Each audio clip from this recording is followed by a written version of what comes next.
intimate relationship. Okay, it's an intimate relationship with the creative force. It's an intimate relationship with the creative potential, and it's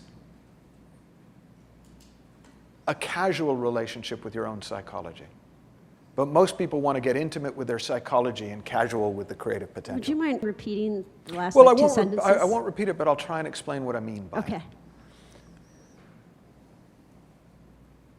We, and by we, I kind of mean Western civilization, but it might be a little more specific than that, are obsessed with ourselves.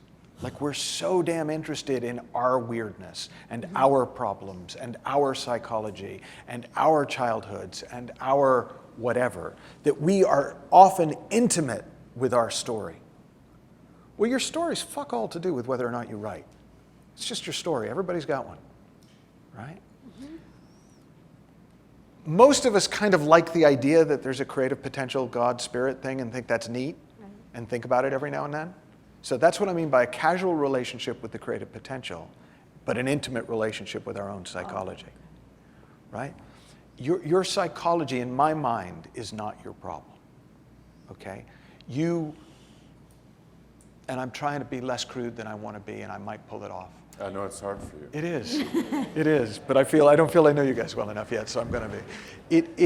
It's your willingness to get intimate with this, to hang out with this, to take this to bed, to the seedy motel in Chandler, right? And let that not just fuel your writing, but let that be involved in when enough is enough. Let that be involved in when it's time to go, okay, fuck it, I'm finishing this. Let the creative potential. Let the creative potential. You don't have to. Don't let your psychology be the decision maker. It would never happen if my psychology decided. Right? So the more of a relationship you are in with this, and this is you, I mean, it's not really separate to you, it's a way of talking about it, the more that will take care of itself. And at a certain point, you'll go, done. Or you'll go, enough. How do I court the creative potential? How do I court that? Well, that to me is kind of like asking me for dating advice. It's like, I mean, sit down and write, and when you're writing, you'll be with it. Sit down, go for a walk.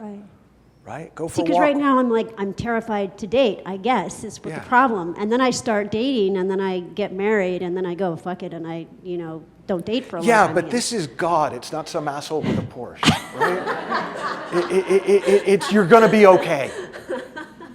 Right? I can vouch for it. Right? It has nothing but positive intentions. The intention to be impregnated by God. The intention to be a vessel for this.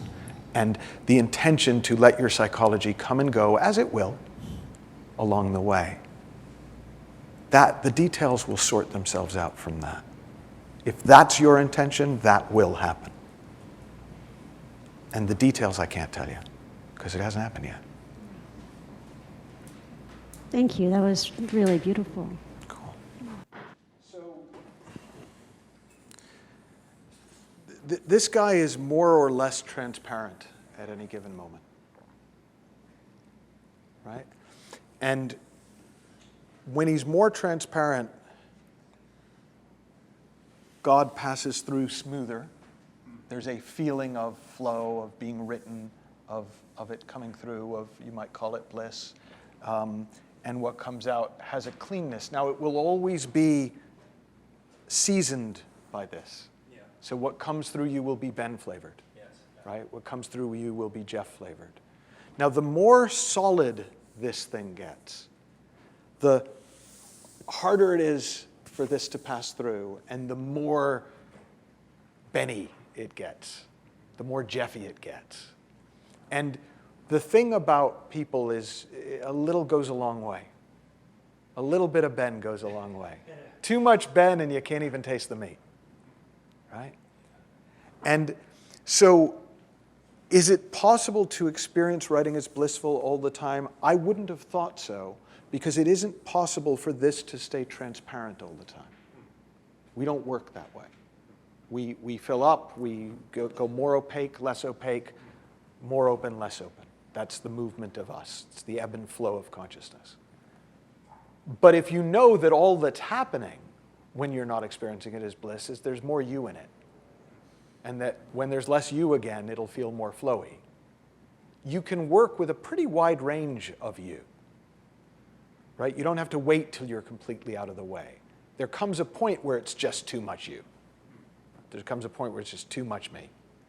And that's when I start feeling like I need to be great, right? I never sit there and go, the creative potential needs to be better, right?